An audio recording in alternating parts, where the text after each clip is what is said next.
तो मोदी जी का मुकाबला कैसे करेंगे? आप लोगों ने इंडिया अलायंस बनाया है, कुनबा बनाया, काफ़ी लग रहा था शुरुआत में कि मजबूत साथी आ गए हैं। नीतीश कुमार अलग हो चुके हैं, आरएलडी जो है वो अलग जा चुकी है, बाकी लोग भी मौका देख रहे हैं कि डील थोड़ी ठीक ठाक सी बन जाए तो हम भी पहुंच जाएं। आज ईडी, सीबीआई, इनकम टैक्स, इनके पास ऐसे बड़े बड़े हथियार हैं, वो चाहे नीतीश जी को तोड़ लें, चाहे XYZ किसी और को तोड़ लें। आपको डर नहीं लगता ईडी सीबीआई से? आपकी कोई फाइल नहीं खुली हुई क्या? खोलने वाला अगर खोलेगा तो उसको रोकेगा कौन? मैं सच कहने से कभी डरता नहीं। और छापे से? सच कहता रहा हूँ, छापा पड़ गया था? सच कहता रहूंगा। अच्छा, आप राम मंदिर जाएंगे क्या? ये विषय प्रोपोगंडा का नहीं। चुनाव आए तो दिखाना भी पड़ता है ना, जनता को जो दिखता है वो बिकता है। हम खाना क्या खा रहे हैं, इसको चुनाव आयोग से क्या मतलब? मोदी जी तो दिखा हम किसकी पूजा कर रहे हैं, इसको चुनाव आयोग से क्या मतलब? तो उनके पास तो मोदी भी है और राम भी है, आपके पास क्या है? हमारे पास देश की करोड़ों जनता है। अब अखिलेश यादव जो है पीडीए का एक फॉर्मूला लेके आए हैं, और उसके मुकाबले में जो हम बीजेपी का प्रचार और ढोल नगाड़ा देखते हैं वो है कि ओबीसी जातियों को, दलित जातियों को हिंदू बना के और अपने फ्लैग में ले आए, अपने उसमें ले आए कि देखो सब लोग हिंदू हैं, सबका मंदिर बन गया, सब वहाँ चले। अगर हम सही मायने में हिंदू हैं तो एक हिंदू दूसरे हिंदू का आरक्षण क्यों खत्म कर रहा है? क्या बहन जी से बातचीत है? क्योंकि अगर बहन जी आती हैं तो आपका अलायंस यूपी में बहुत मजबूत हो जाएगा। बहन जी कोई ऐरी गैरी नेता नहीं है, उनके पीछे भी एक बड़ा जन समुदाय है। वो मोदी जी का भाषण सुना था, वो क्या बोले थे कि देश में सब लोगों को पक्का मकान दे रहे हैं, साथ साथ में राम जी को भी हमने मकान दे दिया रहने। रामलला के बहाने हिंदुओं की भावनाओं को भड़काकर प्राण प्रतिष्ठा का एक नाटक है। प्राण प्रतिष्ठा करके साबित करना चाहते हैं कि राम निष्प्राण हो गए थे, निर्जीव हो गए थे। आप तो भावनाएं आहत करने वाला बयान दे रहे हैं। जो भगवान हमारा जीवन दाता है, हम उसको जीवन कैसे दे सकते हैं? मोदी जी ही लाए हैं राम को, तो जो राम को लाए हैं हम उनको लाएंगे, ऐसे गाने बज रहे हैं और कोर्ट का तो कहीं जिक्र ही नहीं हो रहा कि राम पहले नहीं थे। भारतीय जनता पार्टी की सरकार ने राम को पैदा किया। आप स्वीकार करते हैं राम को? भाई मैं स्वीकार करता हूं, मैं तो सभी को स्वीकार करता हूं। कह रहे हैं कि आप तो हिंदुओं की धार्मिक भावनाएं आहत कर रहे हैं, ठेस पहुंचा रहे हैं। सच कहना धार्मिक भावना को ठेस पहुंचाना कैसे? सोशल मीडिया पे कई लोग लिख रहे हैं कि राम जी ने जो है ना मोदी जी को चुना है। सदियों में कोई ऐसा महात्मा, महान आत्मा पैदा होता है मोदी जी जैसा, जो इस तरह का पुण्य काम करता है, तो मोदी जी को अवतार घोषित करने की तरफ लोग बढ़ रहे हैं। मोदी जी यही साबित करना चाहते हैं कि प्राण प्रतिष्ठा करने वाला भगवान राम से बड़ा है। वो इसी दिशा में आगे बढ़ रहे हैं कि अगर भगवान राम को कोई प्राण प्रतिष्ठा कर सकता है तो वो उससे बड़ा भगवान है। पिछली बार मिले थे तो विधानसभा चुनाव का माहौल था और काफी मजबूती के साथ आप लोग लगे हुए थे। जय भीम, स्वागत है आपका हमारी इस खास पेशकश में। कहते हैं दिल्ली का रास्ता यूपी से होकर निकलता है, यूपी की राजनीति से ही देश की राजनीति तय होती है। लेकिन इस समय यूपी में राम मंदिर का उद्घाटन हो चुका है और जो अयोध्या के बाद राममय माहौल बनाया जा रहा है, उसके बाद क्या 2024 का चुनाव राम मंदिर के मुद्दे पर ही लड़ा जाएगा? क्या सियासत में राम मंदिर का मुद्दा ही छाया रहेगा और नरेंद्र मोदी की अगुवाई में एक बार फिर से एनडीए सत्ता में वापसी करेगी, या फिर इंडिया गठबंधन कुछ कमाल कर पाएगा? इस पर बातचीत करने के लिए मेरे साथ स्वामी प्रसाद मौर्य जी हैं। आप स्क्रीन पर उनका चेहरा देखकर पहचान गए होंगे। यूपी के पूर्व कैबिनेट मिनिस्टर रहे हैं, फिलहाल विधान परिषद के सदस्य हैं और कई पदों पर रहे हैं। एक लंबा चौड़ा राजनीति में इनका करियर रहा है। स्वामी जी, बहुत स्वागत है हमारे चैनल में आपका। बहुत बहुत धन्यवाद, बहुत बहुत धन्यवाद। पिछली बार मिले थे तो विधानसभा चुनाव का माहौल था और काफ़ी एक मजबूती के साथ आप लोग लगे हुए थे, टीम बनाई थी ज़बरदस्त और लग रहा था कि बहुत कमाल हो जाएगा, लेकिन बन नहीं पाई बात। इस बार 2024 का चुनाव आ रहा है, सपा का जो कुनबा आप लोगों ने बनाया था उसके भी कुछ साथी चले गए हैं, जयंत चौधरी एनडीए की तरफ जा रहे हैं, दारा सिंह चौहान चले गए हैं, तो आपका कुनबा कितना मजबूत है अभी? देखिए, एक दो व्यक्तियों के आने जाने से कोई भी असर नहीं होता है। लड़ाई वैचारिकी है और विचार शून्य लोग कभी भी कहीं भी आ जा सकते हैं। इसलिए आने जाने वालों की परवाह नहीं। रही बात 2024 लोकसभा चुनाव का, तो आज भारतीय जनता पार्टी के 2 कार्यकाल केंद्र में पूरे होने जा रहे हैं जी। अभी तक भाजपा सरकार ने देश को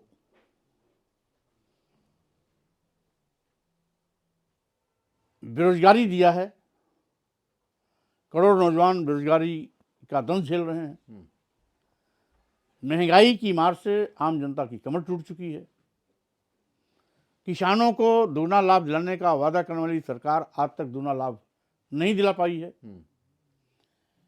यहाँ तक कि जब जब किसानों का उत्पाद तैयार होता है तो सरकारी क्रय केंद्र नदारद हो जाते हैं। नतीजा होता है कि किसानों को बिचौलियों के माध्यम से अपना उपज औने पौने दामों में बेचना पड़ता है। जी। देश का सबसे बड़ा प्रदेश उत्तर प्रदेश है। अगर पूरा भारत देश हमारा कृषि प्रधान है तो उत्तर प्रदेश उसकी जान है। सबसे ज्यादा कृषि उत्पाद उत्तर प्रदेश में होता है। छुट्टा जानवरों का आतंक किसानों पर कहर बन के अलग से टूट रहा है। जी। महंगे दामों पर किसानों को सामान खरीदना पड़ता है और मिट्टी के भाव अपनी उपज को बेचना पड़ता है। यही नहीं, जीएसटी और ईडी के माध्यम से व्यापारियों को भी आज आर्थिक शोषण का शिकार बनाया जा रहा है। विशेष रूप से जो ग्रामीण क्षेत्र के व्यापारी हैं, जिलों के, तहसीलों के, विकास खंडों के, ग्रामीण क्षेत्रों के, उनको पहले जीएसटी का भय दिखा करके बड़े पैमाने पर धनादोहन हुआ। अब जीएसटी से संबंधित सारे मामले ईडी को सौंपने की व्यवस्था करके अब ग्रामीण क्षेत्र के किसी व्यापारी को जी जब चाहेंगे तोड़ के रख देंगे। ये पहली सरकार है जो संविधान के साथ भी खिलवाड़ कर रही है। जब से भाजपा सरकार आई है, अनुसूचित जाति, अनुसूचित जनजाति और पिछड़ों के आरक्षण का गला घोट रही है। आरक्षण व्यवस्था को निष्प्रभावी और शून्य कर रही है। 27% पिछड़ों के आरक्षण के सापेक्ष कहीं 4%, कहीं 5%, कहीं 8% और किसी किसी विज्ञापन में तो 0 कर दिया जाता है। इसी तरीके से SC ST के 22-30% के आरक्षण के सापेक्ष उनको भी कहीं 2%, कहीं 4%, कहीं 5% में समेट दिया जाता है। और किसी किसी विज्ञापन में कहीं SC को 0 कर दिया जाता है तो कहीं ST को 0 कर दिया जाता है। जी। बारी बारी से SC ST OBC सभी के आरक्षण का गला घोटा जा रहा है। जब से भाजपा सरकार आई है, सरकारी नौकरियां गायब हो गई। यहां तक कि जिन विभागों में नौजवानों को सरकारी नौकरी मिलने की उम्मीदें भविष्य के लिए रखते हैं, वो विभाग भी ये सरकार बेचने पर आमादा है। देश के सभी बंदरगाह बेच दिए गए, एयरपोर्ट बेच दिए गए, एयर इंडिया बेच दिया गया, सभी रेलवे स्टेशन बेच दिए गए, कई दर्जन ट्रेनें भी अपने चहेते उद्योगपतियों के हवाले कर दिया। यहाँ तक कि LIC जैसी बड़ी संस्था जिसमें लाखों लाख लोग काम करते हैं, उसको भी अदानी को दे दिया। तो इस तरीके से आज ये सरकार इस देश के लिए ईस्ट इंडिया कंपनी से भी खतरनाक साबित हो रही है। इसीलिए मुद्दों से भटकाने के लिए भारतीय जनता पार्टी धार्मिक उन्माद पैदा कर, रामलला के बहाने हिंदुओं की भावनाओं को भड़काकर और बटोरने में जुटी हुई है। प्राण प्रतिष्ठा तो इनका एक नाटक है, क्योंकि ये सर्वविदित है कि जो रामलला हजारों साल से करोड़ों करोड़ों लोगों के द्वारा पूजे जा रहे हैं, अयोध्या में जिनकी पूजा हजारों साल से लगातार हो रही है, उसे प्राण प्रतिष्ठा की आवश्यकता क्या?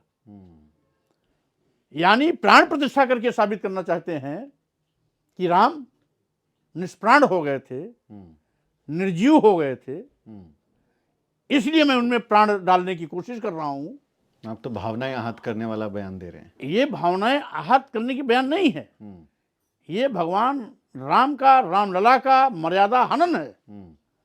जो भगवान है, जिसको सब कहते हैं कि वो हमारे जीवन दाता हैं, तो जो भगवान हमारा जीवन दाता है, हम उसको जीवन कैसे दे सकते हैं?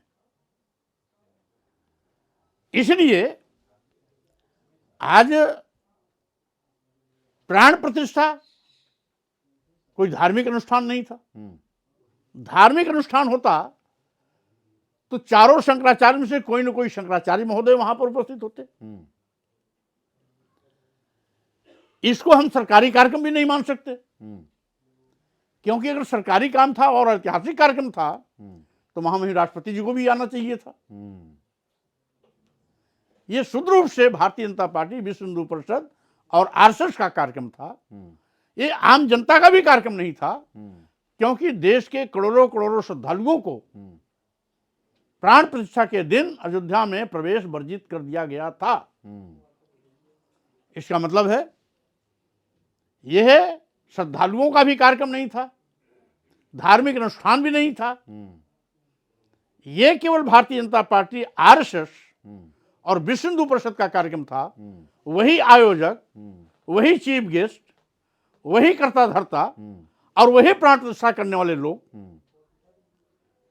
तो प्राण प्रतिष्ठा करके भगवान राम का मजाक उड़ा रहे हैं, उनकी मर्यादा का हनन कर रहे हैं। करोड़ों करोड़ श्रद्धालु जो हजारों साल से भगवान राम को पूजते आ रहे हैं, उनकी भावनाओं को आहत कर रहे हैं। तो स्वाभाविक रूप से आज ये सरकार नौजवानों को नौकरी देने के नाम पर हाथ खड़ा कर देती है कि कैसा खजाने में पैसा नहीं है। वित्त विहीन शिक्षकों को मानदेय बढ़ाने में हाथ खड़ा कर दिए, पैसा नहीं है। लेकिन इन सब से तो सर ध्यान भटका रहे ना। आप मोदी जी का भाषण सुना था, वो क्या बोले थे कि देश में सब लोगों को पक्का मकान दे रहे हैं, साथ साथ में राम जी को भी हमने मकान दे दिया रहने के लिए। देखिए, जो भगवान राम है उनको मकान क्या देंगे?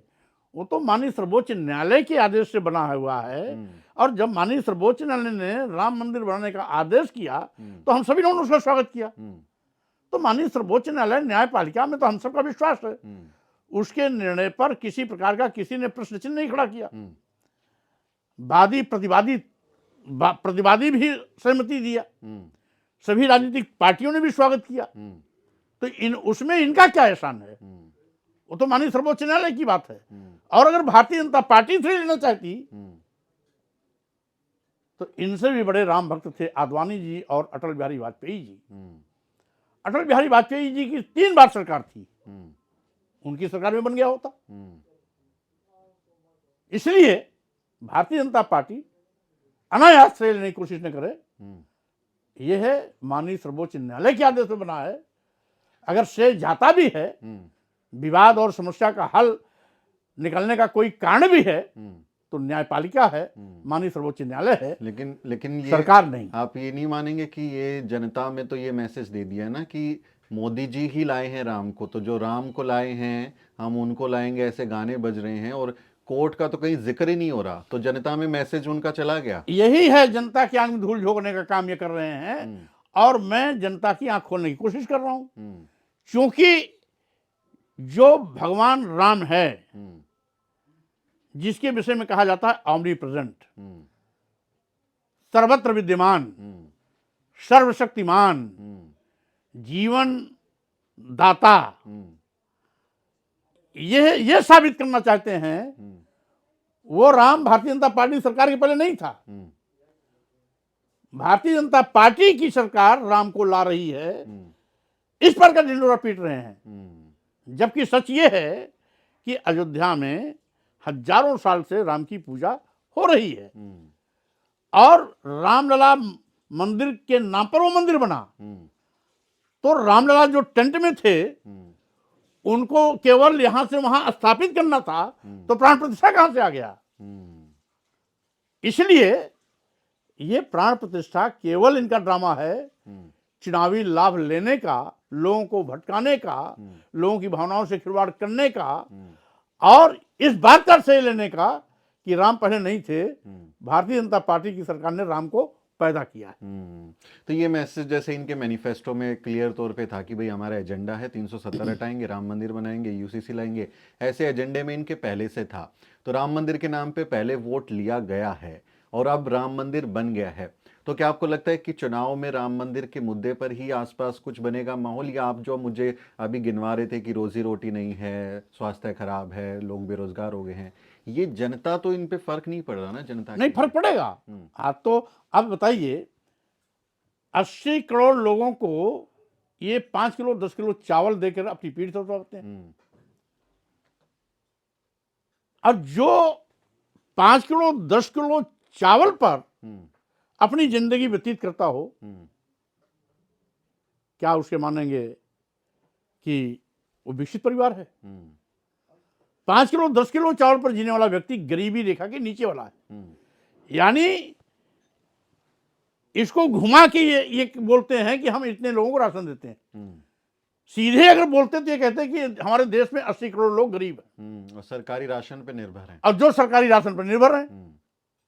तो ये तो बात को घुमा के बोलते हैं ना। लेकिन घुमाने में माहिर तो है, मैसेज तो दे रहे हैं। नहीं, घुमाने के लिए माहिर हैं, इसीलिए आज देश में जो भी लोकतंत्र का चौथा स्तंभ है,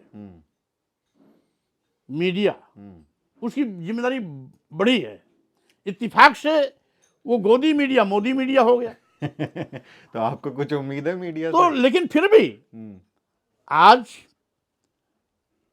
सोशल मीडिया को मैं बधाई देना चाहता हूं, देश के करोड़ों करोड़ नौजवानों को मैं बधाई देना चाहता हूं, जो सोशल मीडिया के माध्यम से सच को लाने की कोशिश कर रहे हैं। क्योंकि प्रिंट मीडिया, इलेक्ट्रॉनिक मीडिया पर लेबल लग गया गोदी मीडिया मोदी मीडिया का, तो स्वाभाविक रूप से आज मीडिया में भी भय है। क्योंकि जिस मीडिया कर्मी ने स्वच्छ, निष्पक्ष, निर्भीक और पारदर्शी खबर देने की कोशिश की, उसके खिलाफ एफआईआर हो गई, तमाम से मीडिया कर्मी जेल भी गए। बिल्कुल।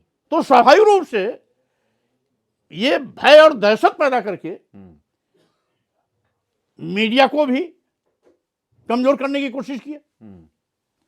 और यही नहीं, आप देश की जनता की आंख में धूल झोंकने की कोशिश कर रहे हैं कि भाजपा सरकार ने देश में 80 करोड़ लोगों को गरीबी रेखा के नीचे जीवन जीने के लिए मजबूर कर दिया।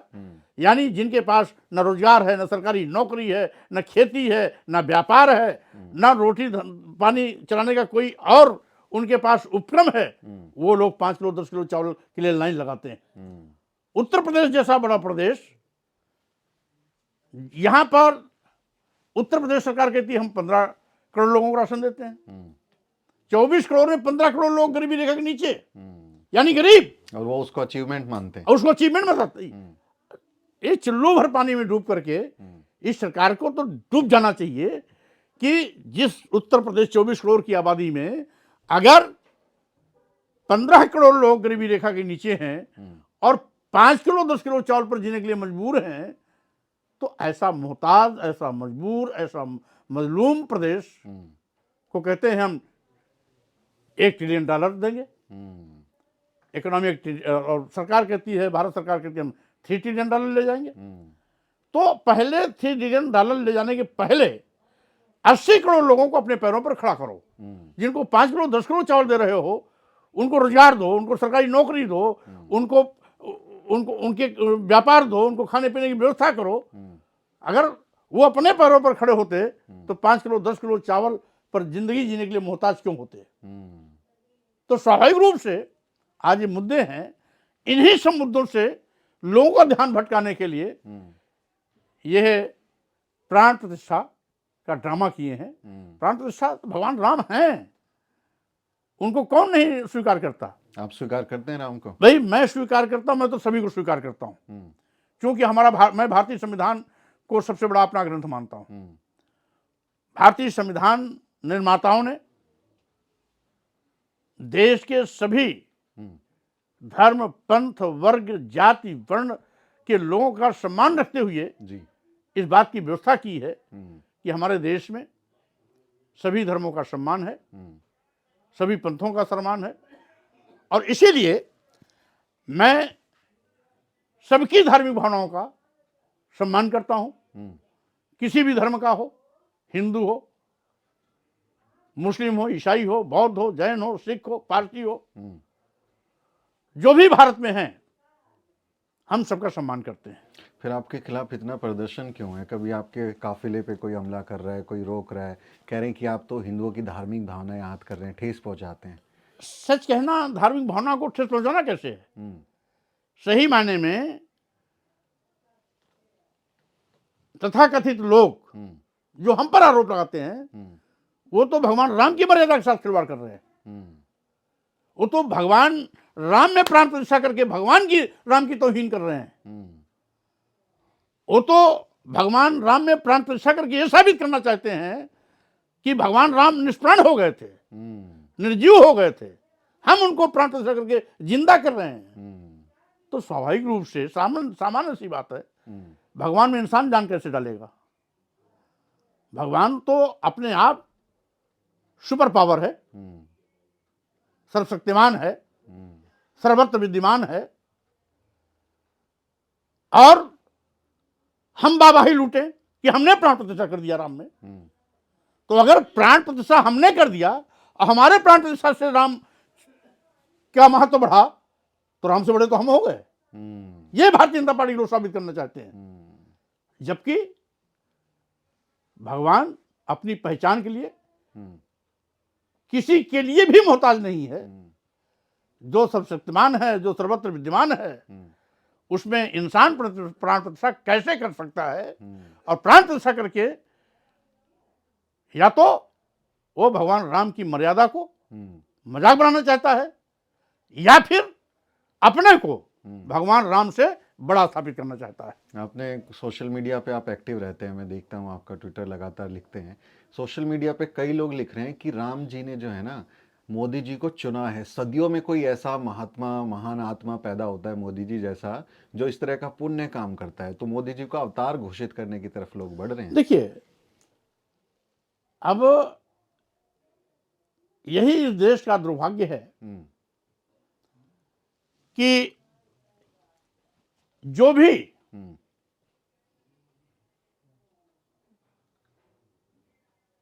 महाझूठ का सहारा लेकर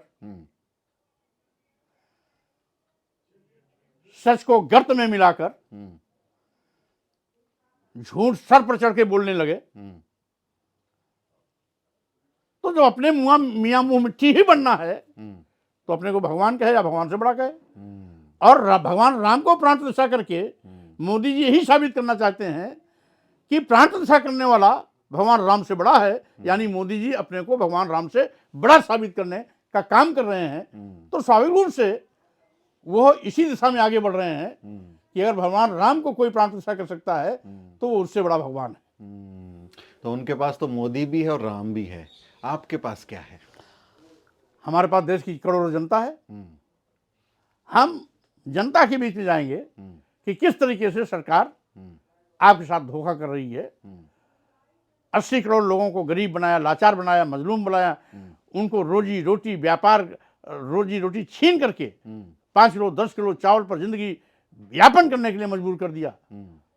तो स्वाभाविक रूप से 80 करोड़ लोगों को गरीब बनाने वाले लोग कहते हैं हम भारत को विश्व गुरु बनाएंगे, विकसित भारत बनाएंगे, विकसित भारत बनाएंगे, $3 ट्रिलियन ले जाएंगे। जबकि हकीकत ठीक इसके उलट है। तो मोदी जी का मुकाबला कैसे करेंगे? आप लोगों ने इंडिया अलायंस बनाया, कुनबा बनाया, काफ़ी लग रहा था शुरुआत में कि मजबूत साथी आ गए हैं। नीतीश कुमार अलग हो चुके हैं, आरएलडी जो है वो अलग जा चुकी है, बाकी लोग भी मौका देख रहे हैं कि डील थोड़ी ठीक ठाक सी बन जाए तो हम भी पहुंच जाएं। कैसे मुकाबला करेंगे? अरे जब लोकतंत्र का चौथा स्तंभ मीडिया गोदी मीडिया मोदी मीडिया हो गया, तो आज ईडी, सीबीआई, इनकम टैक्स, इनके पास ऐसे बड़े बड़े हथियार हैं, वो चाहे नीतीश जी को तोड़ लें, चाहे XYZ किसी और को तोड़ लें। तो इसलिए कोई इनके कार्यों से, इनके विचारों से प्रभावित होकर नहीं जा रहा है। जिस तरीके से भाजपा सरकार ईडी, सीबीआई, इनकम टैक्स का दुरुपयोग कर रही है, वो दुरुपयोग का नतीजा है कि लोग अपने को अपमानित होने से बचाने के लिए मोदी शरण में छामी कह रहे हैं। तो आपको डर नहीं लगता ईडी सीबीआई से आपकी कोई फाइल नहीं खुली हुई क्या? मैं बात इसकी नहीं है, अगर खोलने वाला अगर खोलेगा तो उसको रोकेगा कौन? लेकिन मैं सच कहने से कभी डरता नहीं। और छापे से? सच कहता रहा हूं, छापा पड़ गया सच कहता रहूंगा और छापा अगर डलवा देंगे तो भी सच में कहता रहूंगा। हाँ, सच कहने से पीछे नहीं हटूंगा। अच्छा, आप राम मंदिर जाएंगे क्या? देखिए, कोई भी श्रद्धालु कब कहां जाता है ये विषय प्रोपेगेंडा का नहीं है। ये प्रोपेगेंडा केवल भाजपा के लोग करते हैं। और सही मायने में जो किसी भी धर्म का श्रद्धालु है, उस धर्म का सही मानने वाला है, वो शांतिपूर्ण तरीके से अपना काम करता है। ढोल नगाड़ा पीट करके जग जाहिर नहीं करता कि मैं मंदिर जा रहा हूं, मैं मस्जिद जा रहा हूं, मैं गुरुद्वारा जा रहा हूं, मैं बौद्ध मंदिर जा रहा हूं, मैं जैन मंदिर जा रहा हूं, मैं गिरजाघर जा रहा हूं। लेकिन चुनाव आए तो दिखाना भी पड़ता है ना, जनता को जो दिखता है वो बिकता है। नहीं, इसमें चुनाव में क्या दिखाना? भाई, हम खाना क्या खा रहे हैं, इसको चुनाव आयोग से क्या मतलब? मोदी जी तो दिखाते हम किसकी पूजा कर रहे हैं, इसको चुनाव आयोग से क्या मतलब? भाई, पूजा पाठ लोगों का व्यक्तिगत अपना आचरण है। जो धर्म को मानता है वो अपने तौर तरीके से अपने धार्मिक कार्यों को पूरा करता है। उसके लिए ढोल नगाड़ा पीटने की आवश्यकता नहीं है, उसके लिए गाल बजाने की आवश्यकता नहीं है, उसके लिए तारीख तय करने की आवश्यकता नहीं है। तारीख तय कर रहे हैं तो इसका मतलब है आपका मकसद पूजा पाठ नहीं है, प्रचार ज्यादा है। तो प्रचार और ढोल नगाड़े का आपने जिक्र किया। अब अखिलेश यादव जो है पीडीए का एक फॉर्मूला लेके आए हैं, और उसके मुकाबले में जो हम बीजेपी का प्रचार और ढोल नगाड़ा देखते हैं वो है कि ओबीसी जातियों को, दलित जातियों को हिंदू बना के और अपने फ्लैग में ले आए, अपने उसमें ले आए कि देखो सब लोग हिंदू हैं, सबका मंदिर बन गया, सब वहाँ चले। तो इनके हिंदुत्वकरण का आपका फॉर्मूला काम आएगा कि पीडीए उसका जवाब हो सकता है? आपने सही प्रश्न किया। पिछड़े, दलित, अल्पसंख्यक और हमारे आदिवासी वोट लेने के लिए भारतीय जनता पार्टी लिए हिंदू हो जाते हैं। लेकिन भारतीय जनता पार्टी जैसे सत्ता में आती है, आदिवासियों का आरक्षण खत्म, दलितों का आरक्षण खत्म, पिछड़ों का आरक्षण खत्म। और मैं ये कहना चाहता हूं कि अगर हम सही मायने में हिंदू हैं, आप हमको हिंदू कहकर वोट लेते हो, तो एक हिंदू दूसरे हिंदू का आरक्षण क्यों खत्म कर रहा है? एक तरफ तो ईडब्ल्यूएस करके संविधान के उलट जाकर आप 10% का आरक्षण दे रहे हो। चलो, सवर्ण में गरीब हैं, उसको हमने स्वीकारा, लेकिन यह किसने आपको अधिकार दिया कि आप scheduled caste, scheduled tribes, backward class का आरक्षण जो संविधान द्वारा प्रदत्त है उसको आप खत्म कर रहे हो? वोट लेने के लिए हिंदू और आरक्षण देने के लिए हम दुश्मन में बन गए।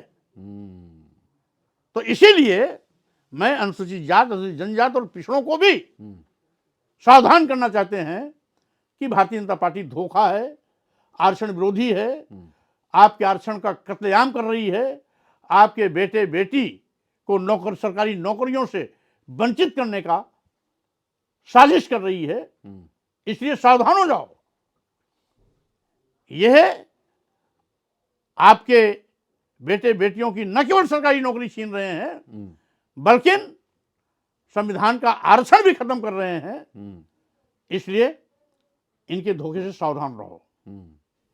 तो आप जो इंडिया अलायंस को मजबूत करने के लिए कुछ और साथियों को जोड़ने की तरफ कोशिश कर रहे हैं, और उनमें बहन जी का नाम भी प्रमुख है। क्या बहन जी से बातचीत है? क्योंकि अगर बहन जी आती हैं तो आपका अलायंस यूपी में बहुत मजबूत हो जाएगा। देखिए, पहली बात तो बहुत मैं स्पष्ट बोलना चाहता हूं, इंडिया अलायंस के दरवाजे सभी के लिए खुले हुए हैं।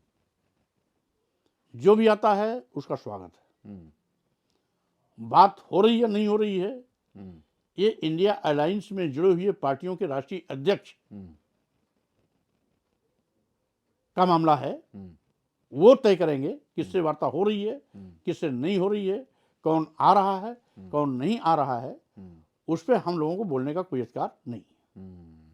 लेकिन गुंजाइश तो देखते होंगे, कुछ तो सलाह मशवरा देते होंगे कि भाई ले आओ साथ में। नहीं, देखिए, स्वाभाविक रूप से अलायंस में जितने ही दल आएंगे उतना ही हम मजबूत होंगे।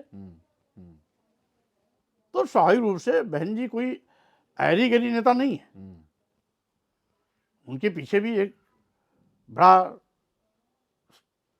जन समुदाय है।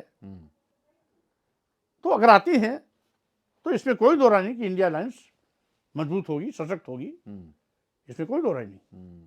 लेकिन आपका सारा अलायंस भी अगर मजबूत हो जाए, काम भी करें, उसके बाद एक मशीन है जिस पे आके रुक जाते हैं, उसका नाम है इलेक्ट्रॉनिक वोटिंग मशीन, ईवीएम।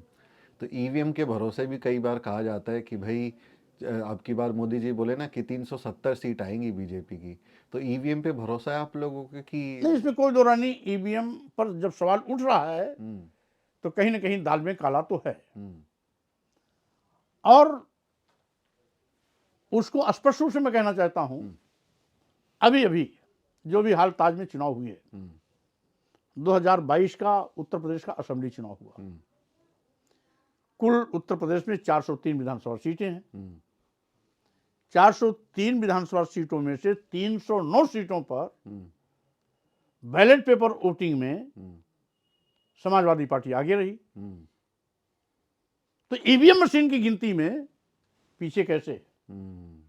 इसी प्रकार से अभी अभी हाल में राजस्थान, मध्य प्रदेश और छत्तीसगढ़ में चुनाव हुए, तो यहां पर भी बैलेट पेपर वोटिंग में तीनों जगह कांग्रेस बड़ी लीड के साथ आगे थी, और ईवीएम का काउंटिंग शुरू होते ही कांग्रेस पीछे होना शुरू हो गई। तो इस बात का प्रमाण है कि अगर जनादेश बैलेट पेपर वोटिंग में सपा के पक्ष में है, कांग्रेस के पक्ष में है, या अन्य विपक्षी पार्टी के पक्ष में है, तो ईवीएम का परिणाम भाजपा के पक्ष में कैसे? तो इसका मतलब है कहीं ना कहीं घालमेल तो है, और इसीलिए मैं कहता हूं ये जीत भाजपा की नहीं है, ईवीएम के तिकड़म की है। आज जो ये बोल रहे हैं कि हम एनडीए 400 सीट लाएगा, बीजेपी 370 सीट लाएगी, यानी जो दुरुपयोग करेंगे उसको जस्टिफाइड करने के लिए सार्वजनिक मंचों से अभी से बयान दे रहे हैं, जिससे कि कल आने वाले दिनों में मैं ईवीएम का खेल करके अगर 370 लाऊं तो जस्टिफाइड हो जाए, अरे ये तो मोदी जी बहुत पहले कह रहे थे कि हम 370 लाएंगे। एकदम नंबर एग्जैक्टली पता है। हाँ, एग्जैक्टली पता है। तो ये तो आप देखे होंगे, जब किसी भी चुनाव काउंटिंग होती है तो तमाम मीडिया के लोग अपना जो दिखाना शुरू करते हैं, और जब वोटिंग के बाद, काउंटिंग के बाद जो रिजल्ट आता है तो उसमें और इसमें एक रूपता होती है। इसका मतलब है वो सब मैनेज्ड न्यूज होती है, सरकार के इशारे पर ये दिखाओ जिससे कि जब रिजल्ट आवे तो लोग उसको जस्टिफाइड माने कि ये सही है, यही तो मीडिया दिखा रहा था। इसमें हम इसको एजेंडा सेटिंग कहते हैं, मीडिया में इसको एजेंडा सेटिंग कहते हैं आप। तो इसी तरीके से मोदी जी ये कह के कि 370 हम जीतेंगे या इंडिया 4 सीट जीतेगी, तो उसी एजेंडा सेटिंग के तहत मोदी जी भी अपना गेम खेल रहे हैं। मोदी जी गेम खेल रहे हैं, लेकिन आप लोग ईवीएम को लेके कोई आंदोलन तो नहीं खड़ा कर पाए? नहीं, आंदोलन, कोई जन आंदोलन, किसान आंदोलन, नहीं, बातें चल भी रही हैं, आंदोलन भी चल रहा है, और इसमें कई याचिकाएं भी माननीय सर्वोच्च न्यायालय तक पहुंच भी चुकी हैं। रोज कहीं ना कहीं धरना प्रदर्शन आंदोलन भी हो रहा है, ऐसा नहीं है। आज जनता ईवीएम के खिलाफ है, और सही बात तो यह है कि दुनिया के तमाम ऐसे देश जो तकनीकी विज्ञान में बहुत आगे हैं, जहां से कभी ईवीएम का इजाद हुआ था, वहां पर ईवीएम से काउंटिंग बंद, वोटिंग बंद, मैनुअल वोटिंग पे आ गए, बैलेट पेपर वोटिंग पे आ गए। तो भारत में क्यों नहीं? अगर तमाम विकसित देशों में जो वैज्ञानिक तकनीकी रूप से बहुत आगे हैं, जब उन्होंने ईवीएम को टाई टाई बाय बाय कर दिया, टाटा बाय बाय कर दिया, तो भारत सरकार को क्यों ईवीएम से प्रेम है? यहाँ के निर्वाचन आयोग को भी इसको गंभीरता से लेकर के विचार करना चाहिए और व्यवस्था को बदलनी चाहिए, क्योंकि लोकतंत्र लोगों के विश्वास पर निर्भर होता है। अगर लोगों का विश्वास उड़ गया तो लोकतंत्र भी खत्म। इसलिए लोकतंत्र बना रहे तो लोगों की आवाज का सम्मान करना चाहिए। ये बहुत ज़रूरी बात है कि लोकतंत्र में अगर एक मतदाता को भी अपने वोट की चोरी का शक है तो उसके शक को दूर किया जाए। बहुत बेबाकी से आपने सवालों के जवाब दिए। आखिरी सवाल ले रहा हूँ क्योंकि आपके पास समय की कमी है। ये इतना सारा जब विरोध प्रदर्शन होता है, हम दिल्ली में बैठ के खबरें देखते हैं कि आपके ऊपर जो है कोई हमला कर दिया, कहीं होटल में जा रहे तो पीछे से कोई आके कुछ करने लगा, कभी काफिले पे कुछ हुआ, कभी थोड़ा बहुत डर लगता है स्वामी प्रसाद मौर्य को कि यार कहीं कुछ हो ना जाए? देखिए, ये बहुत छोटी चीजें हैं। हम ऐसे समाज में पैदा हुए हैं कि हजारों साल से इस देश के आदिवासियों, दलितों, पिछड़ों पर जुल्म जाति अत्याचार होते रहे हैं। देश की आजादी के 75 साल बीत जाने के बाद भी जब देश के राष्ट्रपति द्रौपदी मुर्मू जी को मंदिर में जाने से नहीं रोक दिया जाता है क्योंकि आदिवासी हैं, माननीय रामनाथ कोविंद जी को राजस्थान के ब्रह्मा मंदिर में जाने से रोक दिया जाता है क्योंकि वो दलित समाज के हैं, अखिलेश यादव मुख्यमंत्री द्वारा छोड़ी गई मुख्यमंत्री आवास को गोमूत्र गंगा से धोया जाता है क्योंकि वो बैकवर्ड समाज के हैं। आज देश के तमाम दलितों पर, तमाम आदिवासियों पर कोई खड़ा होकर पेशाब कर देता है, कोई उसके मनमूत्र लगा देता है।